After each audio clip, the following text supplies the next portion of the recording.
Sveiki, dārgie skatītāji! Jūs skatāties mobilās rokas, un šajā epizodē es demonstrēšu Porsche Panamera turbo pilnmetāla mazgāšanu. Šī epizode ir tikai par ārējo mazgāšanu. Sīkāk par mazgāšanu, sagatavošanu, pulēšanu. Un citām lietām, nu skaties, paliec līdz galam, būs interesanti, manuprāt, diezgan smuki salikts. To ir jautri skatīties, un es joprojām šaubījos, vai darīt un tik ļoti likt video virsū vai vienkārši atstāt to dabisku un tikai attēlu. Jā, te es esmu ar baltuma ikonām svētku noskaņās blakus melnai mašīnai. Video gan pirms, gan pēc. Darbs. Es jums parādīšu pēc visa darba. Ja atļaujat, sākšu ar netīrākajiem stūriem kā dīzeļa iepildīšanas atvere. Diski vispār jau ir klasika. Detaļas ir šajā smaržā. Kur sākt mazgāt auto? Īsts izskaidrojums ir tāds, ka mazgājot riteņus, visa šī baisa rupjā ķīmija izšļakstās. Mazgājot automašīnu, ļoti apšļakstās. Tāpēc riteņus atstāja sākot. No sākuma.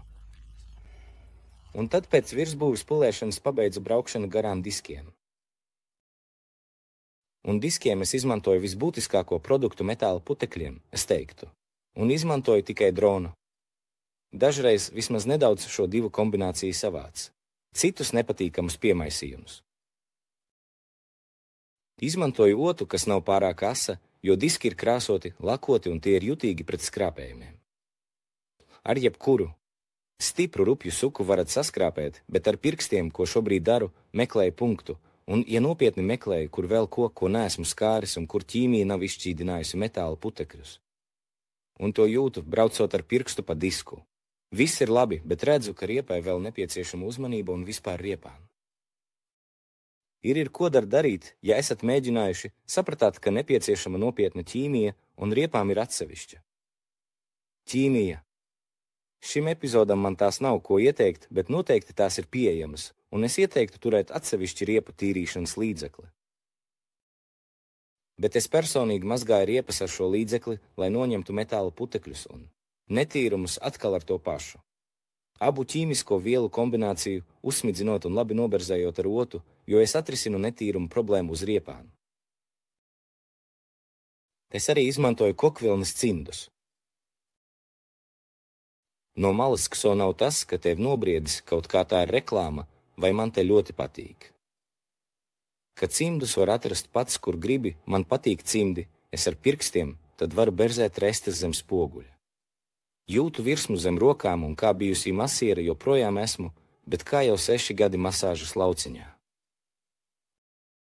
Manās rokās šī maņu sajūta joprojām pastāv un cestais. Detaļai tikpat piemērota. Un šī rotaļlieta manās rokās ir Kärcher G6 ierīce, kuras apskatu arī esmu augšu pielādējis. Detalizētu pārskatu. Par šo ierīci varat atrast manā video bibliotēkā. Man izdevās nomazgāt visu šo virsbūvi, gan diskus, gan dzinēju nodalījumu ar vienu akumulātoru, bet šis akumulators manās rokās ir 5 ampēri, jo ir pieejami arī 2,5 un 5 ampēri. Tāpēc es uzreiz brīdinu, ka ar 5 ampēriem tā nomazgāšana ir iespējama, bet ja jums ir 2,5, atvainojiet, neesmu mēģinājis. Pašreizējā straumē nepietiek. Ar to, ka ļoti labi izdevās izsist no bufera to kukaiņu paliekas. Bet ķīmija, ko uzklājām visu, pilnībā, man pietika, zini. Gribēju nedaudz pastāstīt par riepām, jo uz tām ir visādas uzraksti un tur ir tāds grafiskais dizains, kas ir uzlikts vietām, un vajag pēc tā grafiskā dizaina rakst ar suku un berzēt. Man dažreiz ir grūti, nu viens ritenis ir kā šeit un uz otru pusi. Gareniski vai augšā lejā vai uz sāniem. Varat dažādi ietekmēt riepu. Mērcēšanas. Stūri ar jēgu. Izskatās, ka esmu izmazgājis. Nu, protams, es šeit esmu labi, bet noskalojot var redzēt, ka nav labi. Tāpēc labs suku ir nedaudz papildu uzmanības, tas vienmēr dos labu rezultātu. Nu jā, atkal tie cimdi, kā redzat, es varu ar viņiem. Pienācīgi turiet roku, bet neaizmirstiet uzvilkt gumijas cimdus. Uz rokām un tad uzlikt kokvilnas cimdus. Kad nu ķīmija neizdarītu jūsu adai, tomēr tā ir ķīmija. Tā vēl kādam patīk, kad es mazgāju no abām pusēm. Es vienu pusi, ja jūtu, ka viss ir gatavs, laiks mazgāt. Apgriežu plaukstu un ar otru pusi. Tāpat šeit berzu. Redzēju, ka patika, ja zirgs, tad šeit es mazliet aizrāvos ar melno humoru, vilku pie melnas mašīnas, ja atļaujiet. Par mašīnām. Uzreiz apmierināti saka, šis ir labs darbinieks, esmu labās rokās. Gaidu, kad viņš beidzot būs iekšā, zini, kad varēšu iet salonā, tāpēc sāku ar virsbūvi. Pēc tam paskaidrošu, kāpēc. Tā izmazgājas, man atkal visur stūri vienmēr ir labi piekļūt. Pie virsbūves varbūt pat. Visi spēlējam bišķi, tas arī ir izklāda, viegla reklāma. Šis. Kāds ir tas princips, ka neiznīcina ar ķīmiju? Atšķirīgi. Sveķi ir metāla putekļi, tad ar šampūnu visu berzē obligāti jāpieskaras katrai virsmai. Šeit ir roku darbs. Ir skalojam. Skalojam beržam, noskalojam. Un cenšamies iztīrīt, izskalot. Dažādas virsmas.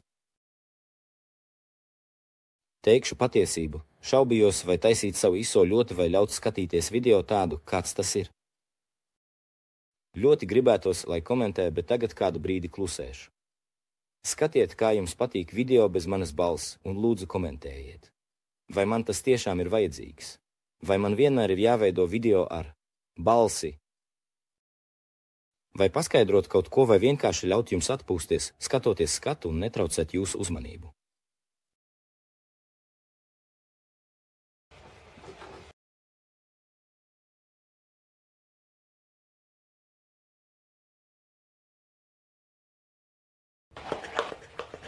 Otra ķīmiskā viela, ko izmantoju, ir pārvietoties. No kukaiņiem. Uz priekšu. Nē, garāža arī mazliet jāpastumi mašīna. Pārvietojam atpakaļ. Varu piekļūt. Pilnīgai pieejamībai. Un uzmetu ķīmiju. Pēc kāda laika to. Mehāniski berzu.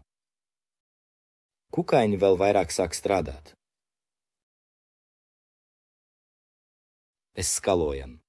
Šeit es jums nerādu neko īpašu, bet redziet, kur ir tas īpašums. Ka mazgājot virsbūvi bieži vien iekļūst mitrums. Šīs vietas sauc par stoiskām un vislabāk tās, nekavējoties mazgāt un nosusināt. Tieši tā. Un tas ietver to detalizēto tīrīšanu, mazgāšanu, lai katra automašīnas virsma tiktu pieskarta un notīrīta. Nu mēs nonākam pie, manuprāt, vissvarīgākā posma – žāvēšanas. Jo mašīnu var labi nomazgāt, parasti izmantojot visas ķimikālijas. Taču noteikti.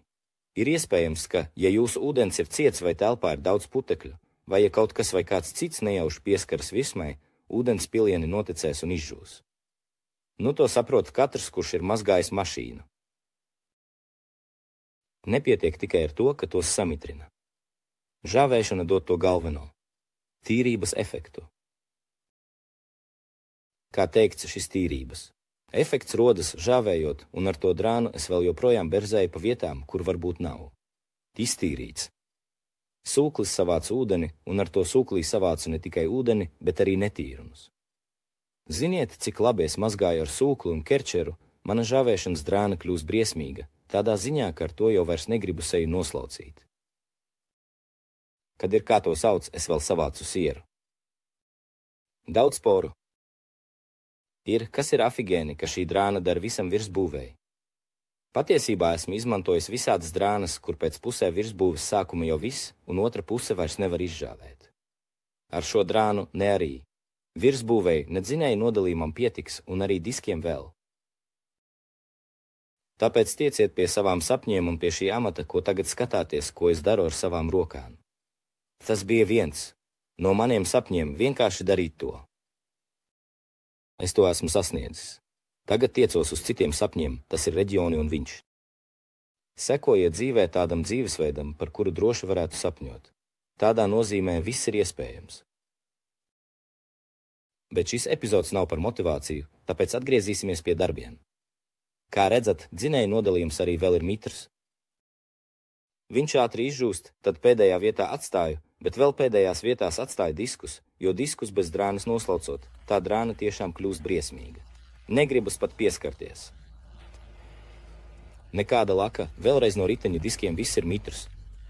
Es tos lieku ēnā. Eju pie citiem darbiem. Bet žāvēšana, ziniet, tiešām ir ļoti svarīga. Ja jūs vēl neizžāvējat savu automašīnu, tad nekāda drāna nepalīdzēs, bet ja vēlaties, lai tā izskatītos labi pēc katras mazgāšanas, pieradiniet sevi veltīt 10 minūtes sākumā. Un, lai cik labi es būtu nomazgājis automašīnu, mani iepriecināja tas, kas ir mazos. Dažādos spraugās. Laika gaitā tur sakrājas, jo tur saimnieks pats neiztīra, un slānis pēc slāņa pieaug ar to netīrumu. Hei, automašīnas netīrumi tik viegli neatsaucās ne uz sūkli, ne uz otu. Tas tagad ir jūsu uzmanībai. Saīsinātajā versijā par to, kā es rīkojos ar šo vietu, patiesībā tika apsvērta emblēmas noņemšana, rakstīts turbo, taču šajās dienās man nav izdevies nekur dabūt uzlīmi vai uzlīmēt to atpakaļ, jo redzamais raksts ir tik vienkāršs. Es nemanipulēju ar līmlenti. Toreiz man bija jāpērk oriģināls. Un man bija jāgaida, tāpēc es izvēlējos neatrisināt to problēmu, lai gan tā nebija ļoti profesionāla. Bet man izdevās un man izdevās. Jūs redzēsiet nākamajās sērijās, kuras es augšupielādēšu vēlāk. Atgriežoties pie šī brīža, tad vēl jāiesaistās tvaikos. Kā redzat, vēl viena ierīce, ausu krapstīšanas cūklis, un tas spēlēties ar grūti pieejamajiem stūriem. Tad atverot stūras, vēlreiz jāiztīra ar tvaikiem. Šeit tagad sliekšņi vaļā, kas arī tur ir. Sakravājas netīrums. Kad uzsistādītu, es ar roku sasniedzu.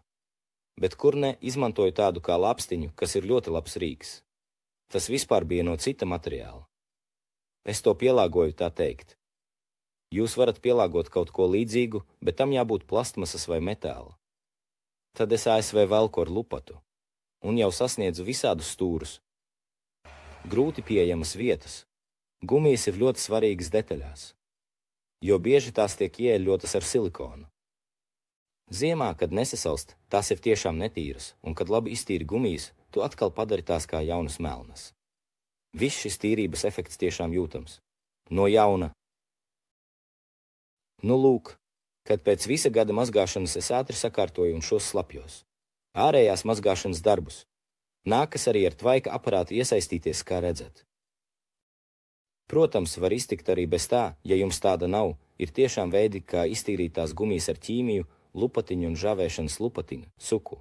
Bez problēmām, bet šajā epizodē es izmantoju tvaikus. Tā tas ir. Šo aparātiņu. Varu ieteikt, es par to arī esmu izveidojis apskatu. Ja jums interesē, kas šis par aparātu un kur to iegūt, dodieties uz manu video, tur atradīsiet. Šī aparāta apskatu. Tā nu ir pēc tādām mazgāšanas dienām. Pirksti ļoti nostiprinājās. Vai vājāk, uz kuru pusi paskatīsies, ir slodze uz apakšdelmiem, uz plaukstas, uz pirkstiem. Tie, kas šobrīd ar to nodarbojas, droši vien saprot, ko tas nozīmē. Vai ne? Nu, lūk. Noteikti būs dažādi smagi vizuālie materiāli. Vienkārši komentējiet, vai man turpināt komentēt tālāk. Ko jūs vēlētos, lai es jums pastāstītu? Varbūt uzdodiet kādus jautājumus, tad es paskatīšos, kas ir mana publika. Un ko es varu jums vēl pastāstīt? Apkārt traktoriem arī labi iztīrīt ar tvaikiem. Filmēju ar kameru un būs daudz labas materiāla. Paldies tiem, kas sekoja man Instagramā ar mobilajām rokām. Vai ir kaut kas, ko es varu jums vēl pastāstīt? Arī ap traktoriem ir labi iztīrīt ar tvaikiem. Filmēju ar kameru un būs daudz laba materiāla. Paldies tiem, kas man sekoja Instagramā ar mobilajām rokām. Paldies par uzmanību un turieties. Līdz